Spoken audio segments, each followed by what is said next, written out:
Vous pensez peut-être avoir tout vu, mais ce qui se passe en ce moment au Texas pourrait bien briser toutes vos attentes. Des manifestants pacifiques se rassemblent devant un centre de détention réclamant justice. Mais au lieu d'être écoutés, ils sont attaqués avec une violence choquante. Et ce n'est pas quelque chose qui se passe dans un coin reculé du monde, c'est bien ici, en Amérique. Pourquoi cette manifestation a-t-elle explosé? Qui est derrière tout cela? Et pourquoi cela vous concerne-t-il ici et maintenant? Restez avec moi, car ce n'est pas qu'une simple question politique, c'est quelque chose de beaucoup plus grand. On va tout décomposer.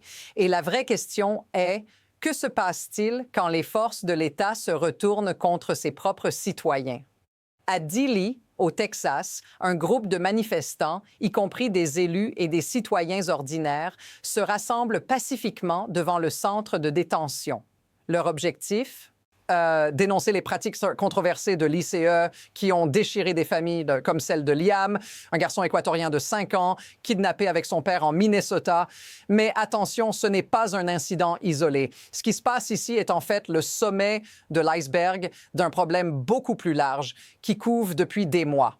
Alors, est-ce que ce sont juste quelques voix en colère ou est-ce le début d'un mouvement bien plus vaste qui menace de tout bouleverser? Et ce qui est encore plus inquiétant, comment les autorités réagissent-elles face à cette montée en flèche de la contestation? Voici le tournant. Ce qui semble être une manifestation pacifique devient rapidement un terrain d'affrontement. À peine les manifestants commencent-ils à exiger justice que la réponse des forces de l'ordre arrive et elle est brutale.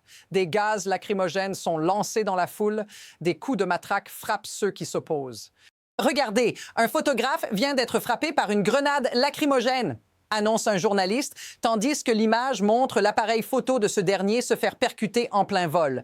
Mais qu'est-ce qui est particulièrement choquant ici? Malgré la violence évidente, les autorités restent presque silencieuses. Aucune réponse officielle, aucune condamnation, juste une escalade flagrante. Pourquoi? Pourquoi cette indifférence face à l'agression d'une foule pacifique? Et pourquoi l'État semble-t-il ignorer les appels à l'aide de ses citoyens? Alors que la situation se dégrade, l'intensité de ce qui se passe aujourd'hui en Texas ne peut plus être ignorée. Ce n'est pas un simple incident isolé.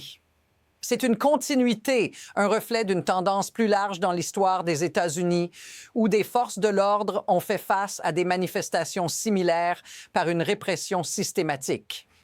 On pense à l'époque des droits civiques, où les manifestants étaient également pris pour cible avec des méthodes brutales. Mais voici ce qui est encore plus frappant aujourd'hui. Ce genre de violence est devenu normal. Ce qui aurait été inconcevable il y a quelques années est désormais presque une réaction attendue. Les autorités n'hésitent plus à employer une force excessive, transformant des manifestations pacifiques en véritables scènes de guerre. Et la question reste, à quel point cette normalisation de la violence devient-elle acceptable dans une société démocratique? Mais ce n'est pas tout. Ce qui suit est encore plus perturbant. Les événements s'intensifient à une vitesse folle. Au fur et à mesure que la foule devient de plus en plus désorganisée, l'ICE, cette force, souvent comparée à un Gestapo moderne, passe à la vitesse supérieure. Des manifestants sont violemment repoussés, certains sont battus, d'autres immobilisés, tout cela sous les yeux des caméras. Ils les ont arrêtés, hurle un témoin alors qu'une ligne de policiers en tenue anti-émeute fait son entrée, prête à en découdre. Mais voici le retournement que beaucoup n'avaient pas anticipé. À côté de ces scènes de violence, les autorités n'arrêtent pas de dire que l'ordre est rétabli, que les manifestations ne sont que des perturbations. Pourtant, les images racontent une autre histoire. Comment la rhétorique officielle peut-elle être aussi déconnectée de la réalité sur le terrain? Qu'est-ce qui explique cette contradiction flagrante entre la version donnée et ce qui se passe réellement? La situation prend une tournure encore plus chaotique. En un clin d'œil, les manifestations pacifiques sont éclipsées par une série de nouveaux affrontements. D'abord, des arrestations massives. Ensuite, des policiers en tenue de protection et des grenades lacrymogènes s'abattent sur la foule, dispersant les manifestants comme des pions sur un échiquier. Mais ce n'est pas tout. L'action s'intensifie encore. Des manifestants, y compris des enfants, sont frappés et attaqués. Dans cette confusion totale, certains commencent à crier à l'injustice, tandis que d'autres se battent pour leur liberté.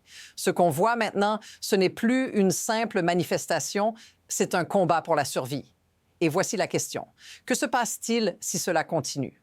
Si cette répression ne fait qu'empirer, quel sera le prix à payer pour ceux qui se battent pour leurs droits?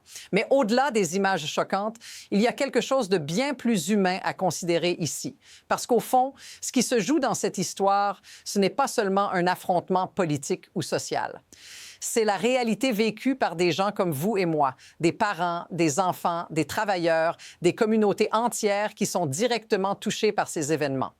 Ces manifestants, certains simplement venus en soutien à des familles dévastées, ne sont plus des inconnus. Ils sont comme vous. Imaginez cela. Vous êtes séparés de vos enfants. Vous êtes traqués par des agents de l'État. Et tout ce que vous voulez, c'est qu'on vous laisse vivre en paix. Si cette situation vous semble familière, si vous ressentez cette injustice profondément, alors partagez-le dans les commentaires. Ce qui arrive à ces personnes n'est pas un cas isolé. C'est un miroir de ce qui pourrait très bien vous arriver. Mais au-delà du choc, il est crucial de comprendre comment tout cela fonctionne. Parce que ce qui se passe n'est pas juste une série d'événements aléatoires, c'est un mécanisme qui permet à des actions aussi extrêmes de se produire sans que personne n'y trouve de solution durable. Et ce mécanisme repose sur des leviers de pouvoir, la peur, le spectacle et une gestion systématique de la violence. L'État utilise ces outils pour diviser, contrôler et maintenir un statu quo qui profite à quelques-uns, au détriment de beaucoup. C'est une vérité inconfortable, mais nécessaire, car tant que ces leviers restent intacts, des événements comme ceux-ci continueront à se reproduire. Ce n'est pas un accident, ce n'est même pas une erreur.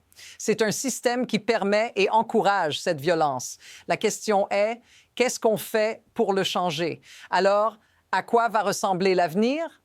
L'issue est incertaine, mais les deux chemins qui s'offrent à nous sont déjà clairs. D'un côté, il y a une répression toujours plus forte, un gouvernement qui continue de serrer l'étau, qui multiplie les arrestations, la violence et les lois de plus en plus restrictives. De l'autre côté, un mouvement de résistance qui prend de l'ampleur, bien plus grand que ce que l'on imagine, qui pourrait balayer tout sur son passage. La question n'est pas si cela va arriver, mais plutôt quand même. À mesure que la situation devient de plus en plus insoutenable, les manifestants, les citoyens ordinaires et ceux qui refusent de se taire se rassembleront pour revendiquer un changement radical. Mais ce mouvement sera-t-il suffisant pour renverser la tendance ou l'État parviendra-t-il à contrôler toute la situation? Ce n'est qu'une question de temps avant que nous ne connaissions la réponse. Ce qui se passe aujourd'hui n'est pas qu'une simple manifestation. Ce n'est pas juste un groupe de personnes qui protestent contre une politique. C'est un signe avant-coureur de quelque chose de bien plus vaste, une remise en question du pouvoir, de la justice et de ce que cela signifie vivre dans un État démocratique. Chaque scène de violence, chaque arrestation, chaque cri de ceux qui cherchent à être entendus devrait nous rappeler que la bataille pour la liberté n'est jamais vraiment gagnée. Mais voici l'insight. Ce n'est pas le gouvernement qui décide de l'issue de ce combat. C'est vous. C'est nous tous, ensemble, qui déterminerons où va ce pays. Si vous voulez être au courant de la suite, ne partez pas. Suivez-nous, abonnez-vous et préparez-vous à la prochaine grande étape. Le plus dur est peut-être encore à venir.